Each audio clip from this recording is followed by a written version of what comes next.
예, 우리 올해는 이 어버이날하고 어버이주일하고 이렇게 겹치는 경우가 보기 힘든데 하여튼 올해 이렇게 어버이날하고 어버이주일하고 이렇게 또 그렇게 같은 날이 되었어요.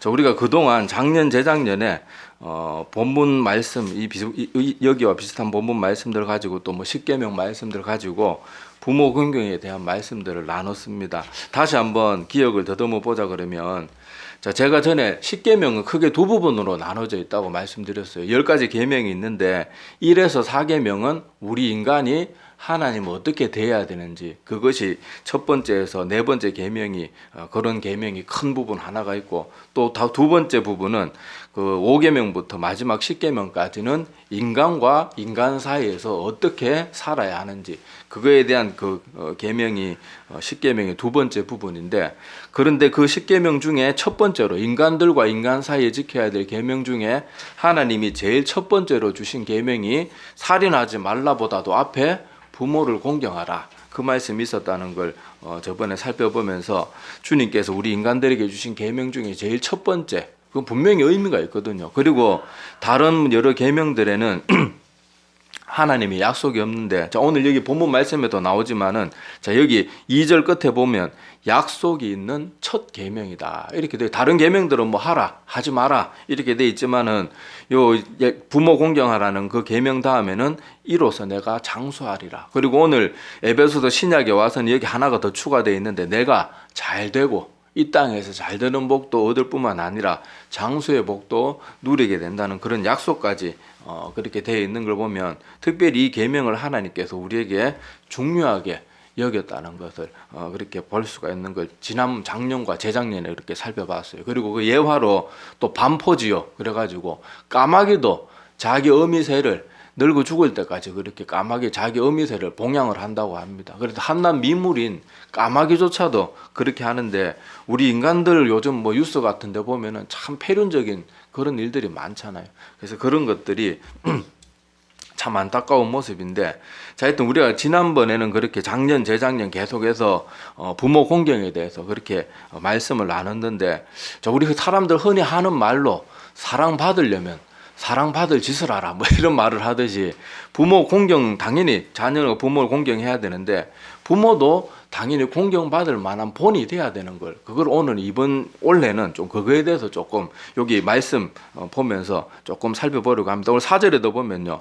자 이렇게 복 있고 부모 공경하라 이런 말도 있지만 부모로서의 그런 해야 될 모습도 나와 있는데 4절 보면 자 또 아비들아 너희 자녀를 노엽게 하지 말고 오직 주의 교훈과 훈계로 양육하라 이렇게 하면서 부모 쪽에서 해야 될 그런 것에 대한 가르침도 성경에 분명히 나와 있습니다. 제가 아까도 말했다시피 요즘 폐륜적인 뉴스들 많이 나오잖아요. 막 자녀가 뭐 부모에게 폭력을 행사한다든지 심지어 막 부모를 죽이기까지 하는 그런 일들이 심심치 않게 그렇게 보도가 되고 있는데 자, 그 뉴스를 보다가 보면요. 정말 자식이 완전 그러니까 인간 말종이에요. 그래서 막 부모가 착한데도 불구하고 그런 경우가 있지만요. 어떤 경우에는 보면요. 부모가 너무 못돼서 그런 경우가 있어요. 제가 그때 너무 마음 아팠던 그 뉴스를 본 게 뭔가 하면은 이 그 아들이 그 아버지를 막 이렇게 뭐 이렇게 아버지에게 폭력을 행사했는데 그 자식이 참다 안 되다 그런 거예요. 허구한 날 나가서 술 퍼먹고 와가지고는 몸도 정상적이지 않은 엄마를 맨날 막 개패듯이 패고 어머니가 피를 흘리고 기절해도 막 발길질을 하고 이렇게 얼마나 그 인간이 할 일이 아니죠. 그게 하루 이틀이 아니고 수십 년을 그렇게 하니까 얘가 어렸을 때는 그걸 보고 참지만 이제 자기도 힘이 생겼잖아요. 그래서 이제 참다 안 돼가지고 폭발을 한 거예요. 그런 것들 보면요. 참 이거는 같은 우리가 만약에 그 입장이 되면요. 엄마가 정상도 아니에요. 엄마 가만히 놔둬도 살기 힘든 엄마를 매일 허구한 날 와서 두들겨 패고 그 성취도 않은 몸으로 돈 겨우 몇 번 벌어놓으면은 그것도 다 가져가가지고 술 퍼마시고 와서는 또 자녀들하고 엄마 괴롭히고 그러면요. 우리 같으면 어떻게 할 것 같아요? 그런 뉴스들 보면요. 물론 아까도 말했다시피 정말 자녀가 완전 이건 말도 안 듣고 말도 안 통하고 완전 사이코 같은 놈들이라서 그런 경우도 있지만은요. 많은 경우에 부모 쪽에 문제가 있는 경우도 많이 있어요. 그리고 그 저번에 며칠 전에는 또 저기 뭐 초등학생이 자살한 뉴스 그거 보고도 제가 너무 충격받는데 그 초등학생이 밖에서 뛰놀 나이잖아요. 그런데 얘가 왜 자살했는가 하면요. 엄마가 이 아이를 하루에도 막 학원을 막 여러 개를 다니게 하고 그 학원 녹초가 돼가지고 갔다 오면요 또 공부 안 한다고 닥달을 하는 거예요. 그러니까 얼마나 여러분 마음이 그 아이가 힘들었으면 중고등학생도 아니고 초등학생이 자살을 했어요. 초등학생이. 그리고 지금 제가 요거는 베트남에서 얼마 전에 있었던 사건인데요. 좀 이거 충격적이지만 한번 볼게요. 자, 여기 보면 날짜도 나와 있습니다. 2022년 4월 1일에 있었던 일이에요. 자, 여기 보면요.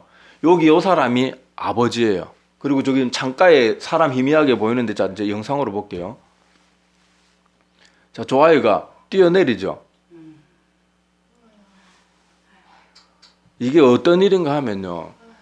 이 아이가 지금 새벽 3시인가 그렇대요. 근데 공부하라고 아버지가 계속 옆에서 닥달하고 있고 이 카메라도요. 왜 카메라가 여기 있는가 하면요. 자녀가 공부 안 하는지 안 하는지 CCTV를 방에다 설치한 거예요. 그래가지고 이 아이가 여기 아버지한테 그렇게 말하는 거예요. 여기 요 책상에 보면 노트에 있거든요. 저 아버지한테 자꾸 공부하라고 닥달을 하니까 아버지 제가 노트 마지막에 적어놓은 거 한번 보세요. 그 말하고 자기는 바로 뛰어내린 거예요. 근데 여기가 그냥 아파트가 아니라 고층 아파트예요. 아이는 죽었는데 자 얼마나 힘들었겠어요. 저 어린 나이에 밤 새벽까지 매일 공부하라 그러고요. 부모가 교대로 공부하는지 아닌지 그 옆에서 맨날 지키고 앉아있고 자기들 없을 때 CCTV까지 틀어놓으니까 이 CCTV도 자기들이 설치해놔서 여기 찍힌 거예요. 그러니까 부모가 보는 앞에서 저렇게 자살을 하는 거예요. 좀 이런 것들은 보여주기 그렇지만 이런 거 보여주는 이유가 자 오늘 말씀에 나오는 것처럼요. 이 자녀를 주의 교훈으로 바르게 아이들을 닥달하고 그러면 안 돼요. 우리 부모는 자기 몸에서 나왔다고 자기 자식이 자기 거라고 생각하지만은요. 우리 모든 영혼은요. 자기 게 아니에요. 우리 땅에 살아가는 모든 사람의 주인은 하나님이에요. 하나님. 우리 인간들 하나님이 각자 우리 인간들에게 주신 자녀들은요. 하나님이 맡겨주신 거예요. 맡겨주신 거. 내 게 아니고. 근데 우리는 막 내 것처럼 여기 보면 막 감옥처럼 하고 초등학생을 여러분 학원 막 피아노 학원 무슨 미술 학원 무슨 수학 학원 또 무슨 학원 요즘 아이들 보면요.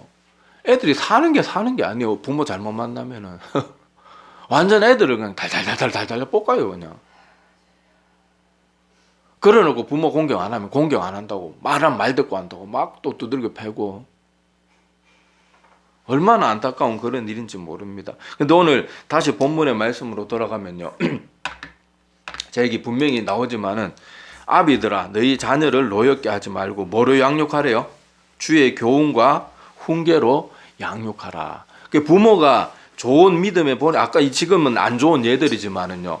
부모가 자녀를 믿음의 본을 보여가지고 훌륭한 인물이 된 경우는 또 반대로 훨씬 많습니다. 우리 잘 아는 조지 워싱턴 미국의 초대 대통령 조지 워싱턴 이야기도 알고 아브라함 링컨 성 어거스틴 이런 얘기는 제가 설교 때 한 번씩 이야기로 여러 번 했으니까 더 이상 시간 관계상 일일이 다 얘기는 한번 하면 좋겠지만 시간 관계상 다 하진 않겠습니다. 그래서 오늘은 우리가 별로 안 들었던 우리 예배 끝나고 나면 찬송가 199장을 부를 텐데 그 199장 찬송가 제목이 나의 사랑하는 책 나의 사랑하는 책 비록 그 찬송 알죠?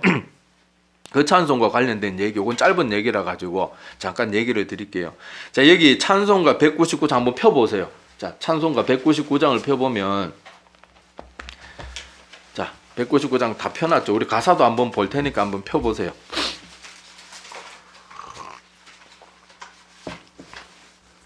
자, 여기 보면은, 자, 이 작사를 누가 했는가 하면 윌리엄스라는 목사가 작곡했고요. 자, 왼편이 작사자고 오른편이 그 작곡가입니다. 자, 그래서 오른편에는 틸만이라는 이름이 되어 있는데 저기 윌리엄스 목사가 자로는 큰 부흥 집회를 6,000명이나 되는 큰 부흥 집회를 인도하게 되었는데 그날 말씀의 주제가 성경에 관한 거였어요. 성경에.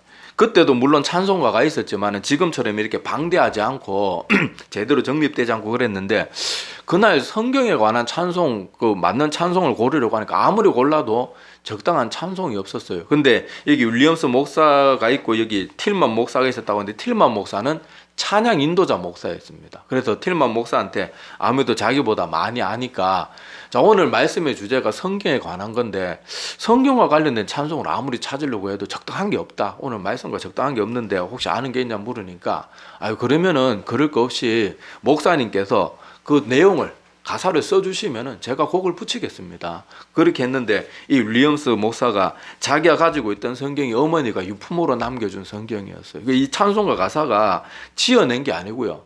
그 자리에서 15분 안에서 다 써내려갔대요. 눈물을 막 흘리면서. 그 어머니 성경책을 딱 손에 쥐자마자 어머니가 살아 생전에 그 자기에게 보여주셨던 모습들이 기억나는 거예요. 늘 하나님 말씀 늘 붙들고 있고, 그렇게 또 좋고 감동적인 얘기 있으면 자기 아들인 윌리엄스 목사님한테 들려주고, 또 예수님이 십자가에서 고난당한 그런 내용들이 있으면 펑펑 울면서 마음 아파하고 그랬던 것들이 살아생전에 그 어머니의 모습이 다 기억이 나는 거예요. 그리고 이 작사를 하는데 15분도 안 걸렸대요. 그래서 이 작사를 다 하고 나서 눈물을 펑펑 흘리면서 그렇게 틸만 목사한테 줬는데 틸만 목사도 그걸 읽으니까 눈물이 펑펑 나는 거예요. 그래서 거기에 곡을 붙여가지고 탄생한 찬송이 바로 이 나의 사랑하는 책인데, 자, 이 찬송가 가사를 한번 봅시다. 이 찬송가 가사를 보면요, 나의 사랑하는 책 비록 헤어졌으나 어머니의 무릎 위에 앉아서 재미있게 듣던 말 그때 일을 지금도 내가 잊지 않고 기억합니다. 어렸을 때부터 어머니가 늘 무릎에 앉히고 이 아이에게 성경 말씀을 읽어주면서 그걸 가르쳐 준 거예요. 자문에도 나오지만은 아이에게 그 가르치면은 늙어서도 그것을 떠나지 않을 것이라 그런 말씀도 있잖아요. 그리고 그때 들었던 내용들이 이제 나옵니다. 자, 2절에 보면은 옛날 용맹스럽던 다니엘의 경험과 유대임금 다윗 왕의 역사와 주의 선지 엘리야 바람 타고 하늘에 올라가던 일을 기억합니다. 그러니까 이걸 어머니한테 다 들었던 거죠. 그리고 또 3절에는 예수 세상 계실 때 많은 고난 당하고 십자가에 달려 죽임 당한 일, 어머니가 읽으면 눈물 많이 흘린 것 지금까지 내가 기억합니다. 그렇게 되어 있고 마지막 4절에는 그때 일은 지나고 나의 눈에 화나어 어머니의 말씀 기억하면서 나도 시시때때로 성경 말씀 읽으며 주의 뜻을 따라 살려 합니다. 그렇게 하면서 이 말씀이 찬송가 가사가 나오는데 그러면서 후렴구는 재미있게 듣던 말 어머니가 들려주셨던 그 말씀들이 이 책에 있으니 내가 이 성경을 너무너무 사랑합니다. 그렇게 기록이 되어 있는 게 이 찬송가 199장 나의 사랑하는 책 이 찬송가의 가사의 내용입니다. 자, 여기 보면 윌리엄스 목사가 마지막 4절에는 어떻게 다짐을 합니까? 나도 주의 뜻을 따라 살려 합니다. 그렇게 하면서 어머니가 보여주셨던 그 귀한 믿음의 본을 마음과 영혼에 새기고 있는 거예요. 이 부모가 자녀에게 이렇게 믿음의 본을 보여주는 것이요, 이렇게 귀한 열매를 맺게 되는 거예요. 자, 그런 예가 또 성경 인물 중에도 있습니다. 여기 디모데후서 1장 1절에서 5절에 보면 우리가 잘 알다시피 제가 여러 번 말씀드렸잖아요. 사도 바울이 이 땅에서 가장 사랑했던 사람이 아들처럼, 자기 친아들도 아닌데 아들과 같이 여겼던 디모데입니다. 자, 여기 보면 디모데후서 1장 1절 여기 화면 한번 보세요. 화면 보시면은 자, 하나님의 뜻으로 말미암아 그리스도 예수 안에 있는 생명의 약속대로 그리스도 예수의 사도된 바울은 사랑하는 아들 디모데야. 분명 아들 아니거든요. 근데 아들보다 더 사랑했어요. 자, 아들 디모데에게 편지하노니 하나님 아버지와 그리스도 예수 우리 주께로부터 은혜와 긍휼과 평강이 내게 있을지어다. 내가 밤낮 간구하는데 쉬지 않고 너를 생각하여 청결한 양심으로 조상적부터 섬겨오는 하나님께 감사하고, 이 디모데를 위해서는요 밤낮 기도하면서 빠지질 않고 기도했대. 얼마나 사랑했는지 여기서 그 대목을 느낄 수 있는데, 또한 그 디모데를 알게 해주신 하나님께 감사했다고 그렇게 말을 합니다. 자, 그리고 디모데 1장 4절 5절에 계속 보면요, 내 눈물을 생각하여 너 보기를 원하면 내 기쁨이 가득하게 하려 함이니. 마지막 이 사도 바울이 죽기 전에 내가 너를 한번 꼭 보고 그 기쁨을 한번 마지막으로 한번 느끼고 싶다, 그렇게 말하고 있는 거예요. 자, 이는 내 속에 거짓이 없는 믿음이 있음을 생각함이라. 이 디모데 믿음이 얼마나 신실했으면요, 사도 바울의 마음을 감동을 시킬 정도예요. 그러니까 얼마나, 디모데는 굉장히 어린 사람이었거든요. 어린데 초대교회 목회자가 되는 것은 그때 당시 목숨을 걸어야 되는 일이었는데, 그거를 다른 나이가 많은 사람도 아니고요. 디모데는 뭐 아무리 많이 잡아봐야 20대 초반 정도밖에 안 되는 나이로 보여지는데, 그렇게 어린 사람이 해야 되니까 얼마나 그 믿음이 신실하고 대단했는지 알 수가 있습니다. 자, 그런데 이 디모데의 믿음이 어디서부터 왔는가 하면요, 이 믿음은 먼저 내 외조모 로이스와 내 어머니 유니게 속에 있더니 내 속에도 있는 줄을 확신하노라. 외할머니부터 여기 외할머니 이름이 로이스고요, 어머니 이름이 유니게인데, 그 외할머니와 어머니가 이 디모데에게 훌륭한 믿음의 본을 보여줬고, 또 디모데도 그 믿음의 본을 다 받아서 이렇게 훌륭한, 사도 바울이 인정했다 그러면 뭐가 더 필요하겠어요? 사도 바울이 인정했다 그러는데 그런 사람이 되었던 거예요. 자, 그래서 이게 훌륭한 믿음의 어머니와 또 외할머니의 믿음의 본을 그렇게 받은 디모데가 이렇게 훌륭한 인물이 되었다는 거, 자, 그것을 오늘 말씀에서 통해서 볼 수가 있습니다. 그래서 우리가 이 땅에 살아가는 동안요, 자녀에게 물려줄 수 있는 가장 귀한 게 뭘까? 한번 가만히 생각해 보세요. 많은 사람들이요, 자기 영혼을 돌본 시간도 없이 뼈 빠지게 일을 합니다. 돈 몇 푼 더 벌려고. 근데 우리가 물어봐요, 사람들한테. 나이 그렇게 들어가지고 이제 돈 쓸 시간도 없고 건강도 허락하지 않는데 말로 그렇게 돈 열심히 벌려고 합니까? 물어보면 하나같이 뭐라고 대답합니까? 아이고, 한 푼이라도 더 벌어가지고 우리 뭐 자식들 손자들 유산으로 남겨줘야지, 뭐 그렇게 하는데, 여러분, 유산 돈 남겨주는 게요, 그게 결코 좋은 게 아니에요. 자녀들에게 유산 남겨주면요, 자, 자녀들에게 똑같이 유산을 나눠주면 뭐라 그런 줄 압니까? 조금 못 사는 애들 자식은 저 누구는 뭐 마지 형은 잘 사는데 저 마지 형한테도 1억 주고 나한테도 1억 주고 형은 잘 사니까 한 뭐 2, 3천만만 주고 나머지 난 1억 7, 8천원 놔주면 되지, 이렇게 또 싸우고요. 또 그렇다고 부모가 또 그래서 형편대로 나눠주면요, 자, 뭐 잘 사는 자녀한테는 한 5천만 원 주고 못 사는 자녀가 1억이나 1억 이상 줘요. 그러면 어떡할 것 같아요? 자녀들 그거 가지고 또 삐져요. 저는 실제로 그런 예를 신방하면서 들은 적이 있습니다. 그 남자 할아버지 한 분 혼자 사는데 자식들이 아무도 안 찾아와요. 근데 그 할아버지 얘기를 신방 가서 들어보니까, 제가 지금 들은 지 오래돼서 정확히 기억 안 나는데, 딸인지 누군지 하여튼 딸인지 아들인지 잘 기억이 안 나는데, 그 자녀들이 여러 명 있는데 그 중에 하나 자식이 유독 좀 못 살았어요. 그래가지고 유산을 나눠주면서, 아직 죽지는 않았는데 미리 유산을 준 거예요. 그런데 그 제일 못 사는 자녀에게 유산을 좀 더 줬대요. 근데 그것 때문에 삐져가지고요, 자식들이 인사도 하러 안 해요. 그냥 할아버지 혼자 맨날 그 원룸 좀 하나 이제 유산도 다 물려줘가지고 자기 수중엔 돈 하나도 없거든요. 그러니까 그 원룸에 혼자 사는 거예요. 돈 뼈 빠지게 모아가지고 자식들 그거 유산으로 남겨줘 봐야 자식들 게으르고 나태해지고요, 유산 때문에 싸우고요. 돈 물려주는 게 그게 지혜로운 게 아니에요. 빌 게이츠 같은 사람 보세요. 전 세계 가장 부자라도 자기 죽으면 제 재산 다 환원하고요, 자식한테 얼마 되지도 않는 그냥 푼돈만 유산으로 그냥 변호사 불러가지고 미리 유서 다 작성해 놓잖아요. 외국의 유명한 사람들, 대단한 갑부들 보세요. 자기 재산 물려주면 자기 자식 망친다는 거 압니다. 그 애플의 창업자 누구죠? 이름이 갑자기 생각나요. 그 사람도 자기는 그렇게 스마트폰 만들어 팔아먹으면서 자기 자식은 절대 스마트폰 손 못 대게 하잖아요. 왜 그렇게 했어요? 정말 자식을 사랑하는 사람이라면요, 그 아이에게 최신 스마트폰 주는 게 좋은 게 아니라니까요. 요새 뭐 어른이고 아들이고 할 거 없이 스마트폰에 환장한 사람들 같아요. 잠시도 스마트폰 안 키면요, 뭘 틀어놔도 틀어놔야 되고요. 스마트폰에 미친 사람들 같아요. 그냥 놔두고 전화 오고 전화 받고 저 꼭 필요한 것에 정보 찾아오고 이럴 때 쓰면 되는데, 스마트폰 가만히 놔두면 무슨 하늘에 천벌이 내리는 줄 알아요. 막 계속 스마트폰 뭔가를 들어야 되고 뭔가 틀어놔야 되고 뭔가 봐야 되고 막 잠시를 가만히 있지를 못하는 거예요. 우리가 좋다고 자식들한테 이것저것 해주는 게 다 좋은 게 아니에요. 우리는 한번 가만히 생각해 봐야 돼요. 근데 깊이 생각할 것도 없고요. 성경이 딱 답을 내려주고 있잖아요.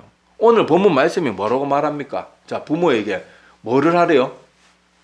주의 교훈과 훈계로 양육하라 그래요. 오늘 좀 이따 우리 무료 찬송에도 보면요, 그 윌리엄스라는 목사님의 어머니 자식에게 딴 거 물려준 거 아니에요. 날마다 말씀 보고 이렇게 또 감동받은 거 아이에게 가르쳐주고 같이 감동을 나누고요. 우리 잘 아는 아브라함 링컨 대통령도 그랬잖아요. 어머니가 뭐 부탁했습니까? 늘 이 말씀 열심히 읽고 말씀대로 살아라. 죽으면서. 그 훌륭한 어머니들. 링컨에게 뭐 남겨줬어요? 아무것도 남겨준 것도 없잖아요. 근데 그거 하나가 미 합중국 대통령 중에요. 매일 그 역대 대통령 중에 가장 존경하는 대통령 누군가 설문조사하면요. 그냥 무조건 1등이 그냥 뭐 변함이 없어요. 항상 아브라함 링컨이에요. 그만큼 위대한 대통령. 그리고 아브라함 링컨은요, 전 세계 역사 속에서도 가장 훌륭한 지도자 중에 한 명으로 남아있잖아요. 근데 그 어머니가 링컨에게 남겨준 건요, 돈 한 푼 더 벌려고 뼈 빠지게 그렇게 돈 해가지고 돈 남겨준 게 아니에요. 하나님의 말씀을 사랑하는 걸 남겨준 거예요. 지금 이 시대에 교회 다닌다고 하는 많은 사람들도요, 자기 자녀들에게 말씀 읽고 말씀을 그렇게 사랑하고 그런 건 안 가르치고요, 맨날 학원 보내고 어떻게 하면 돈 잘 벌고 뭐 이런 것만 하고요. 자녀가 예배 잘 안 드리고 막 이러는 건 크게 신경 안 쓰면서도 회사에서 진급 누락되고 이러면 막 가슴이 아파하고 금식기도 하고, 그리고 자식이 교회 잘 안 나오고 이런 거 금식기도도 안 해요. 회사 잘 다니고 진급 잘하면요, 교회 좀 안 나가도 그게 더 감사할 일이에요. 근데 뭐가 감사할 일일까요, 실제로? 자녀가 교회 열심히 다니고 말씀 자랑하고 신앙생활 잘하면 그게 감사할 일이에요. 회사 생활 아무리 잘하고 진급하고 승승장구하고 사장이 되고 뭐 회장이 돼도요, 예배 자리에 안 나가고 하나님 사랑할 줄 모르고 말씀 보지 않고 그러면요, 아무짝에 쓸모도 없는 거예요. 가장 불행한 인생이 되는 거예요. 자, 그래서 오늘 우리 자녀들에게 남겨줄 수 있는 가장 귀한 것은요, 우리 부모 세대가 자녀 세대에게 믿음의 유산을 남겨주는 거예요. 믿음의 유산을. 자, 우리 메가더 장군의 기도문이 있는데, 우리 요거는 화면에 너무 내용이 많아가지고 안 띄우고 제가 주보에 실어놨습니다. 한번 보세요. 자, 주보 여기 보면은 저 성경 관련 구절 거기에 돼 있는데, 자, 메가더 장군의 기도 한번 보고 오늘 말씀을 마치도록 하겠습니다. 우리 잘 아는 메가더 장군이 자녀를 위해서 이렇게 기도문을 기록으로 남겼어요. 자, 제가 읽어 드릴 테니까 좀 글이 작아서 안 보일 테니까, 자, 한번 제가 읽어 드리니까 한번 들어보세요. 자, 메가더 장군은 자기 자녀를 위해서 이렇게 하나님 앞에 이렇게 기도를 드렸습니다. 주여, 제 자식이 이런 사람이 되게 하소서. 약할 때 자신의 약함을 알 수 있을 만큼 강하게 하시고, 두려울 때 자신을 직면할 수 있을 만큼 용감하게 하시고, 정직한 패배에 당당하고 굴하지 않으며 승리에 겸손하고 온유한 사람이 되게 하소서. 소원하기보다 행동으로 보이며 주님을 알고 자신을 아는 것이 지식의 기본임을 아는 사람이 되게 하소서. 이 잠언 말씀이죠. 자, 기도하오니 그를 편하고 안락한 길로 인도하지 마시고 고난과 도전의 긴장과 자극 속으로 이끌어 주소서. 폭풍 속에서 의연히 서 있는 법을 배우게 하시고 실패한 이들에 대한 연민을 알게 하소서. 마음이 깨끗하고 목표가 높은 사람이 되게 하소서. 남을 다스리기 전에 먼저 자신을 다스리는 사람, 웃는 법을 알면서도 우는 법 또한 잊지 않는 사람, 미래로 나아가지만 과거 또한 잊지 않는 사람이 되게 하소서. 그리고 이 모든 것이 이루어진 후에도 넉넉한 유머 감각을 더해 주셔서 늘 진지함을 잃지 않으면서도 너무 심각한 사람이 되지 않게 하소서. 그에게 겸손함을 주셔서 참으로 위대한 것은 소박함에 있고 참된 지혜는 열린 마음에 있으며 참된 힘은 온유함에서 나온다는 것을 늘 잊지 않게 하소서. 그리고 마지막 부분이 중요합니다. 그리하여 그의 아버지인 저는 감히 내 헛되이 살지 않았노라고 속삭일 수 있게 하소서. 자, 훌륭한 사람들은요, 뭐가 달라도 다릅니다. 여기 보면 이 메가더 장군이 하나님 앞에 자기 자녀에 대해서 기도하면서요, 우리 자녀 건강하고 돈 잘 벌기 이런 말 한마디도 없습니다. 오히려 내 자식은 고난과 역경 가운데서 크게 해주십시오. 그걸 이길 수 있는 사람이 되게 해주십시오. 그리고 무엇보다 주님을 알고 자신을 알게 해주십시오. 그리고 마지막 자녀에 대한 아버지의 그런 자세가 여기 잘 나와 있잖아요. 그의 아버지인 저는 감히 내 헛되이 살지 않았노라. 그리고 헛되이 살지 않았는 유일한 증거가 뭡니까? 내 아들이 이렇게 된다면 나는 결코 헛된 삶이 아닙니다. 이렇게 믿음의 유산을 물려주는 거예요. 자, 그래서 우리도 어버이날인데 당연히 자식들은 부모 공경해야 되고, 우리 그동안 그런 말씀 많이 나눴고요. 자, 이제는 올해 어버이날에는 또 부모로서 자녀에게 어떤 모습을 보여야 공경을 받을 수 있고, 또 어떤 모습으로 살아가는 것이 부모로서 바른 삶일까? 어버이날만 되면 맨날 공경해라 이런 말만 들으니까, 자, 우리 부모의 입장에서도 한번, 성경에 분명히 오늘 말씀에 나오잖아요. 너희 자녀를 노엽게 하지 말고 주의 교훈과 훈계로 양육하라. 이런 말씀도 분명히 동일하게 같은 약속의 말씀에 같이 주어져 있기 때문에 오늘은 이것도 한번 살펴보는 것이 옳다고 생각해서 이 말씀을 나눴습니다. 그래서 우리 오늘 찬송가 윌리엄스 목사님의 그 나의 사랑하는 책, 그 찬송가 가사에 어머니처럼, 그리고 여기 메가더 장군처럼, 그리고 조지 워싱턴, 아브라함 링컨, 성 어거스틴의 어머니 모니카, 그런 훌륭한 믿음의 유산을 물려주었던 그런 훌륭한 부모들이 우리들도 다 되기를 소망하고, 지난주에 우리들이 나눴지만요, 지금 다가오는 세대가 영적으로 심각합니다. 심각해요. 아이들이 전부 하나님 말씀에는 관심 없고요, 맨날 BTS 맨날 연예인들에나 빠져 있고요. 심각해요, 아이들이. 그러니까 우리가 부모 세대가 믿음의 유산을 물려주지 않으면요, 정말로 어떻게 될지 모르면 점점 더 심각해지는 이런 상황 가운데, 우리 부모 세대가 자녀에게 공경도 받아야 되지만은 또 공경받을 수 있도록 우리가 또 믿음의 좋은 본을 보여주고 또 믿음의 유산을 물려주는 그런 훌륭한 세대들이 다 되기를 소망하면서 오늘 말씀 마치겠습니다. 기도드리겠습니다.